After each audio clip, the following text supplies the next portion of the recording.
I bought this vacuum a little over a month ago. As you can see, it's still pretty much brand new. Everything looks extremely clean.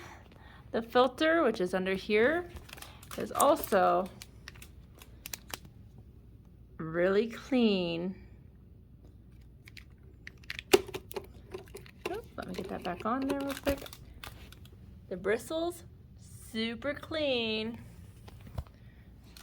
But you go to use it on carpet and it shuts off for bad airflow or brush clogged. Definitely not clogged.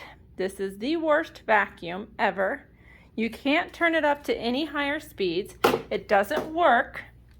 You try to use it on hard flooring, it does the same thing. Yeah, tell you what, this is a great vacuum. You should definitely not buy it. Worst thing ever. If I could return it, I would, but I'm out of that return window. Don't get this vacuum.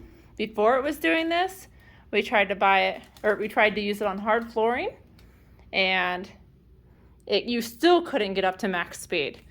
Minimum speed, it doesn't even work on carpet. Minimum speed, it barely works on hard floor. Don't buy it.